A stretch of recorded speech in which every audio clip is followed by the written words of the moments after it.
अस्सलाम वालेकुम। आज मैं बनाने जा रही हूँ फ़िरोज़न दाल। फ़िरोज़न दाल बहुत ही यम्मी टेस्टी और मैंने नए तरीके से बनाई है।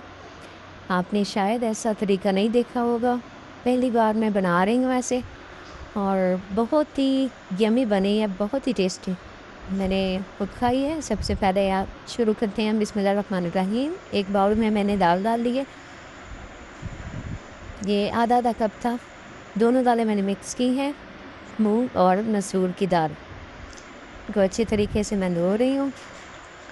इनको अच्छे तरीके से धो लेना है पहले, ताकि इसमें कोई कचरा वगैरह बिल्कुल ना रहे। ज़रा सा भी साफ़ सुथरी करके धुल गई है। अब मैं इसमें पानी डाल के इसको थोड़ी देर के लिए रख दूँगी।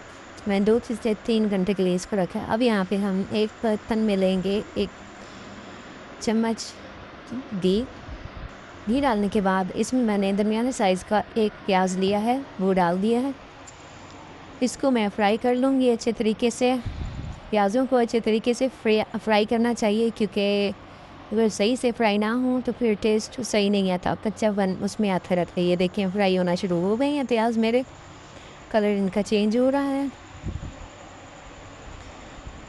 कलर ऐसे इसमें चम्मच चलाते रहें, क्योंकि आप छोड़ देते हैं तो फिर जल सकते हैं प्याज। इनको थोड़ा तेज़ ब्राउन करना है मैंने, और तेज़ ब्राउन करने के बाद इसमें मैं अब डालूँगी टमाटर। ये देखें, अब यहाँ पे दरमियाने साइज़ का 1 ही टमाटर लिया है मैंने, वो भी मैं डाल दूँगी इसमें। इसका फ़ाइनल जो असल टेस्ट का इसका मतलब कि जो असल जायका आ रहा है ना इसमें जिस चीज़ से, वो मैं आपको बताऊँगी, वो लास्ट में बताऊँगी। जी, यहाँ पे इन दोनों चीज़ों को मैंने फ्राई कर लिया था अच्छे तरीके से। अब इसमें मैंने डाल दिया है चिकन। चिकन आप कोई भी ले सकते हैं, ये ज़रूरी नहीं कि आप बोनलेस चिकन ही लें, क्योंकि काफ़ी बार ऐसा होता है, मुश्किल हो जाती है। फिर हम बैठे होते हैं कि अब हमारे पास बोनलेस चिकन तो है नहीं, मिक्स है, तो आप कोई भी चिकन डाल लें। वो आप जैसे गल जाएंगे तो बाद में हड्डियाँ आप निकाल सकते हैं इसकी। जी, अच्छी तरीके से इसको फ्राई कर लूँगी मैं। बहुत अच्छे से इसको हमने घी में भून लेना है। अब इसमें मैंने 1 चम्मच लहसुन अदरक पेस्ट और 1 चम्मच मैंने सब्ज़ मिर्ची डाली है इसमें। अच्छी तरह मिक्स कर लूँगी, इनको भून लूँगी इसी के साथ। अच्छे तरीके से इनकी खुशबू आना स्टार्ट हो जाएगी। इसको लहसुन अदरक का पेस्ट जो होता है, इसको हमने अच्छे तरीके से फ्राई करना होता है, वरना ये बाद में मुंह में आ रहा होता है और इसका कच्चापन जो है ना वो ज़्यादा हो रहा होता है। ये देखें कितना खूबसूरत हो रहा है। ये सिर्फ अभी ये 3-4 ही चीज़ें हैं। अब मैं इसमें डालूँगी मसाले। नमक हस्बे ज़रूरत है, आधे से कम मैंने इसमें अजवाइन डाली है। 1 चम्मच इसमें मैंने सब्ज़ सूखा धनिया डाला है। आधा चम्मच इसमें मैंने हल्दी डाली है। इसको मैं अच्छे से अब मिक्स कर लूँगी। मसाले मिर्ची मैंने पहले ही डाल दी थी, वो आपको मैंने दिखा दिया। इसमें रेड मिर्ची मैंने यूज़ नहीं की, क्योंकि मैं रेड मिर्ची यूज़ नहीं करती, मैदे के लिए ठीक नहीं होती वो। मैं अच्छे तरीके से इसको फ्राई कर लेंगे। अब इसमें मैंने 2 से 3 घूंट पानी डाल दिए। इसको मिक्स कर लूँगी अच्छे से।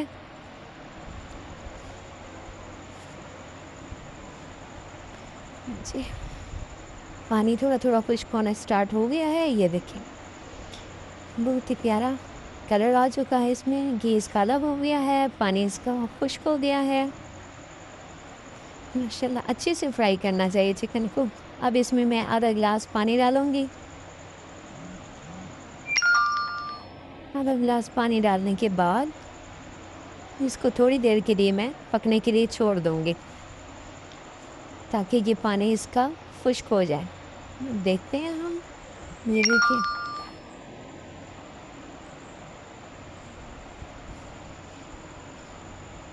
देखें जी, माशाल्लाह कितना खूबसूरत भुन गया हमारा गोश्त। अब इसकी जो है ना, इसको हमने हड्डियों से अलग करना है इस गोश्त को।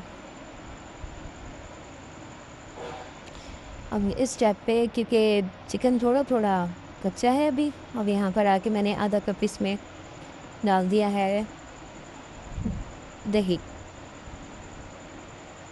दही को अच्छे से मिक्स करके इसको थोड़ी देर के लिए मैं पकने के लिए रख दूँगी ताकि इसका पानी खुश्क हो जाए अच्छे से। दही का जो टेस्ट है वो अच्छे से उसमें शामिल हो जाए चिकन में। इतने में मैं दाल जो मैंने भिगो कर रखी थी उसको मैं ब्लेंडर जग में डालूँगी। सारी दाल डालकर इसको अच्छे से हम ग्राइंड कर लेंगे।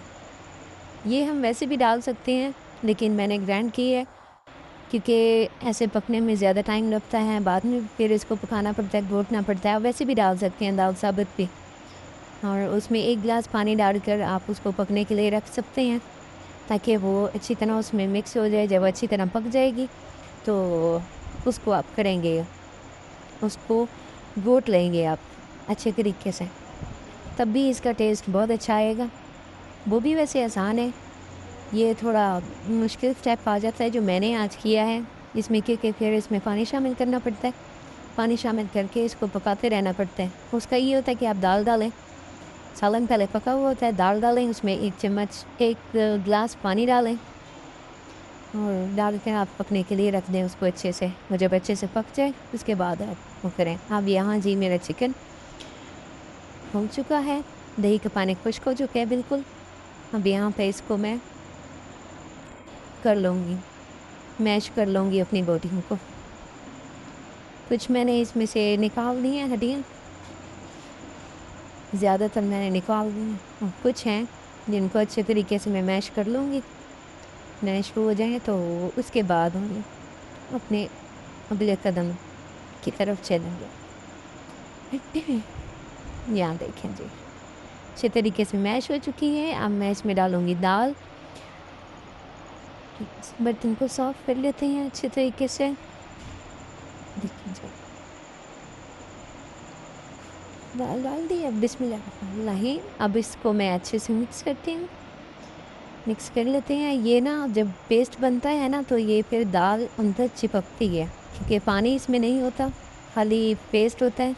समझे जैसे आटा होता है, वो आटा चिपकना शुरू हो जाता है। ये भी, इसका भी वही मामला है, तो ये चिपकना शुरू हो जाता है।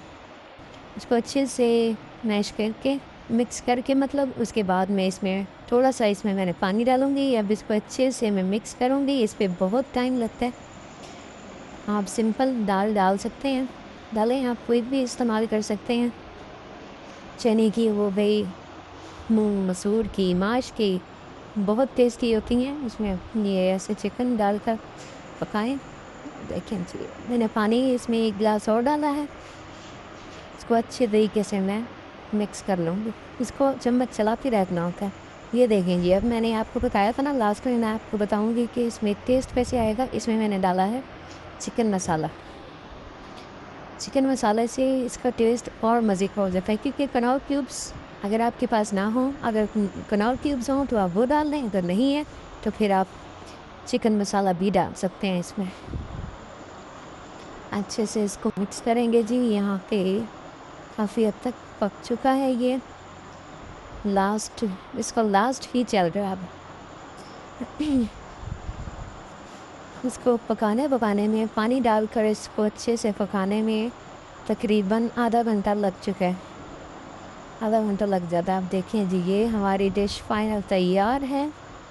इसको आप बनाएं, इसको आप पराठे के साथ खाएं, नान के साथ खाएं, किसी चपाती के साथ खाएं, बहुत ही मज़े की लगेगी ये। आप मेरी रेसिपी मेरे तरीके से एक बार ज़रूर ट्राई कीजिएगा। दुआ में याद रखिएगा, अपना बहुत सा ख्याल रखिएगा। मेरे चैनल को सब्सक्राइब ज़रूर कीजिएगा, मेरी वीडियो को शेयर कर दिया करें, लाइक लाजमी किया करें और कमेंट्स में बताया करें कि कैसी मेरी डिश बनी है। ओके जी, अल्लाह हाफिज़।